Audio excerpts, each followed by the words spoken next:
नमस्कार। आज हम कक्षा 6, 7 और 8 के हिंदी व्याकरण के अध्याय नंबर 3 का अध्ययन करेंगे, जिसका नाम है संधि। वैसे संधि हमने वर्ण पढ़ चुके हैं कि हम पढ़ चुके हैं व्यंजन और स्वर ये वर्णों में आते हैं। उसके बाद में संधि का वैसे सामान्य अर्थ जो होता है वो या तो जोड़ होता है, मेल होता है, समझौता होता है। आपने इतिहास पढ़ा होगा, हिस्ट्री पढ़ी होगी, उसमें पढ़ा होगा कि दो राजाओं के बीच में संधि होती है, यानी कि समझौता होता है। जैसे शरीर के विभिन्न अंगों के बीच में जो जोड़ कहलाता है, ये जॉइंट जो कहलाता है, उसे भी हम संधि कहते हैं। वैसे ही संधि व्याकरण में क्या होता है कि दो वर्णों के परस्पर मेल से उत्पन्न विकार को संधि कहते हैं।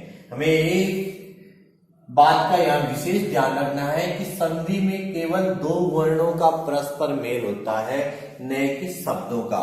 वर्ण और शब्द में आप अंतर जानते होंगे कि जैसे राम ये एक पूरा शब्द है, लेकिन रै एक वर्ण है। तो वर्णों के अंदर जो विकार उत्पन्न होता है, विकार का मतलब जो बदलाव आता है, परिवर्तन होता है, वो विकार कहलाता है।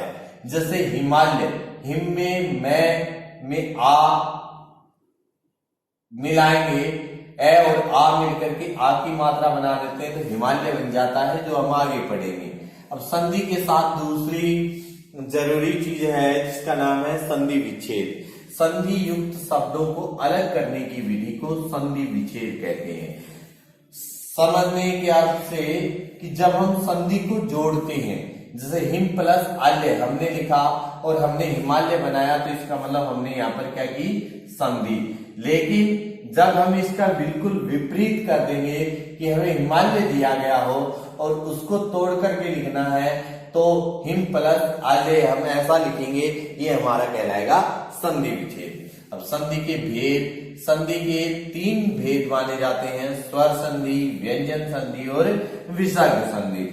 जिसमें से प्रमुख स्वर संधि ऐसी है जिसके निर्धारित भेद माने जाते हैं। सबसे पहले हम स्वर संधि के बारे में पढ़ेंगे कि स्वर संधि दो स्वरों के मेल से होने वाले परिवर्तन को स्वर संधि कहते हैं, कि जिसमें से दो स्वर मिले, इधर ए और इधर ई, ए और ई मिलकर के ए बना तो नरेश बन गया। ये केवल स्वरों के बीच में हुआ, इसलिए इसे स्वर संधि कहते हैं। अब स्वर संधि के वैसे तो 8 भेद होते हैं जो बड़ी कक्षाओं में चलेंगे आपके, लेकिन आपकी कक्षा में हिंदी व्याकरण में मात्र स्वर संधि के 5 भेद दिए गए हैं: दीर्घ संधि, गुण संधि, वृद्धि संधि, यण संधि और आयादी संधि। तो सबसे पहले हम जानते हैं दीर्घ संधि के बारे में।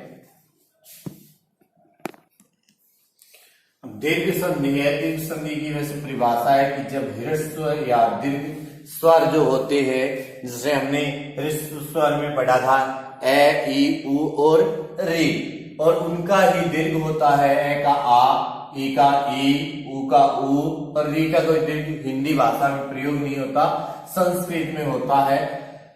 परस्पर मेल से दीर्घ वर्ण बने, यानी कि उसका बड़ा ही प्रयोग किया जाए, तो वहां पे दीर्घ संधि होती है। समझते हैं इस बात को। जैसे ए, इसका एक बड़ा परिवार है जिसे हम आ कहते हैं। ए छोटा है, आ इससे बड़ा है। ए के साथ आ मिले या ई और ई, उ और उ, और इसके साथ बचा शेष री। इनके अंदर परस्पर विकार उत्पन्न हो, चाहे ए के साथ आ मिले, चाहे आ के साथ ए मिले, चाहे ए के साथ ए मिले, किसी भी तरीके से मिलने पर इनका जो दीर्घ होता है उसकी मात्रा का हम प्रयोग करते हैं। जैसे उदाहरण के तौर पे, जैसे मान लीजिए हम सबसे पहले ए के साथ में ए मिलाते हैं। हमने एक उदाहरण लिया, जैसे सत्य प्लस अर्थ। आप सभी जानते हैं कि जब कोई अक्षर हलंत नहीं होता या कोई वर्ण हलंत नहीं होता, तब तक उसमें ए की मात्रा छुपी रहती है। तो यहाँ भी ए है और यहाँ भी ए है, तो दोनों को मिला करके हम आ कर देंगे। सही तरीके से जानने के लिए हम क्या करेंगे, पहले अक्षर का लिखेंगे, पहले शब्द लिखेंगे। जो पहला शब्द है ये ए पहले से जा चुका है, इसकी जगह आ की मात्रा लगाएंगे और बाकी जो बच गया उसे लिख देंगे। तो सत्यार्थ, तो ए और ए मिलने पर आ हो गया। अब मान लीजिए ए के साथ में आ मिलाना है हमें, तो हमने वाचन प्लस आल्य इस शब्द को बनाया, इधर ए है और इधर आ है, दोनों को मिलाकर के हमने केवल आ करना है। तो पहला हम ये शब्द लिखेंगे वाचन। अब ये जो उधर जा चुका है, बाकी हमारे पास में बचा ले, तो बन गया वाचनालय। मान लीजिए आ के साथ में ए मिलाना है, तो जैसे विद्या, अनुराग, गी, विद्या प्लस अनुरागी, इधर आ की मात्रा है और इधर ए है, दोनों को मिलाकर के हमें क्या करना है, आ की मात्रा लगानी है। तो पहले हमने पहला शब्द लिखा विद्या, अब इसमें पहले से आ की मात्रा है तो हमें कुछ लगाने की आवश्यकता नहीं है। बाकी जो बचा अनुरागी, हमें ऐसे का ऐसा लिखना है, तो ये बन जाएगा विद्यानुरागी। इसी प्रकार से जब हम मान लीजिए आ में आ मिलाते हैं, जैसे महा प्लस आत्मा, तो महा प्लस में आत्मा, इधर भी आ है और इधर भी आ है, दोनों को मिलाकर के आ बनाएंगे। तो मैं है, आ की मात्रा पहले से लगी हुई है और बाकी बचा हुआ हमने यहाँ पर मिला दिया, तो महात्मा। हमें एक ही ध्यान रखना है कि चाहे ए के साथ ए मिले, चाहे आ के साथ आ मिले, चाहे आ के साथ ए मिले, चाहे आ के साथ आ मिल जाए, तो भी हमें हमेशा क्या करना है कि हमें केवल आ का ही प्रयोग करना है। हमें हमेशा दीर्घ वर्ण का ही प्रयोग करना है, यानी कि उसी की मात्रा को रखना है। इसी प्रकार आगे ई के साथ में चाहे दीर्घ ई मिले, चाहे ह्रस्व ई मिले, हमेशा हमें बड़ी ई यानी कि दीर्घ ई करनी है। मुनि प्लस इंद्र, तो मुनि में छोटी की मात्रा थी लेकिन ई और ई मिलकर के बड़ी हो गई, तो ई की मात्रा हमने बड़ी कर दी मुनिंद्र। ई से ई जोड़ा, जैसे क्षिति प्लस ई, तो ये बन जाएगा क्षितिश।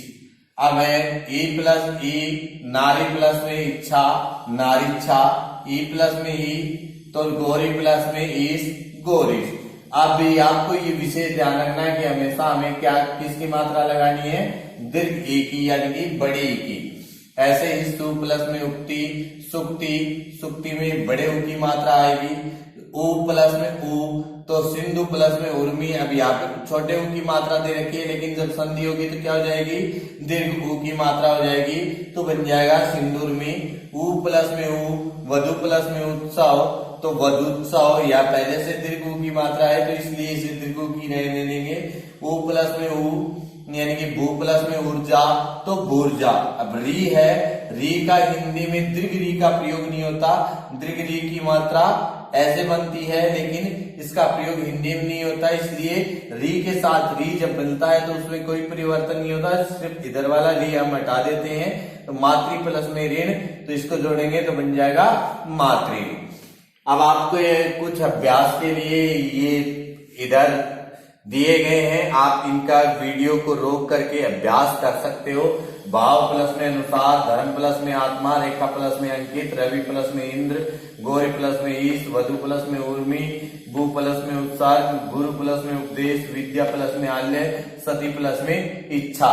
इस वीडियो को यहीं पर रोक दीजिए और इनका अभ्यास कीजिए, तुरंत इसके उत्तर भी अभी दिए जा रहे हैं। अगर आपने अभ्यास कर लिया है तो इनके उत्तर मिला दीजिए। भाव प्लस में अनुसार, तो भाव जमा अनुसार बनेगा भावानुसार। धर्म प्लस आत्मा, धर्मात्मा। रेखांकित, रेखांकित। रवि प्लस में इंद्र, ई की मात्रा बड़ी हो जाएगी, रविंद्र। गिरी प्लस में ईश, ई की मात्रा बड़ी हो जाएगी, गिरीश। वधुर्मी, ऊ की बड़ी मात्रा लगेगी, वधुर्मी। भू प्लस में उत्सर्ग, भूत्सर्ग। गुरु प्लस में उपदेश। अब एक बात का विशेष ध्यान रखना कि ये रू में रे में जब छोटे ऊ की मात्रा लगाते हैं तो ऐसे लिखा जाता है, और रे के बड़े ऊ की मात्रा लगाएंगे तो ऐसे लिखा जाता है। इसी को ऐसे लिखेंगे, कभी भी रे के ऐसे मात्रा नहीं लगती या ऐसे मात्रा नहीं लगती, ये दोनों तरीके गलत हैं। आपको इस तरीके से मात्रा लगानी है। विद्या प्लस में आलय बनेगा विद्यालय, सती जमा इस तो सतीच्छा, सॉरी सती प्लस में इच्छा तो सतीच्छा। आप इनका मिलान कर लीजिए, बाकी संधि अगले वीडियो में पढ़ेंगे।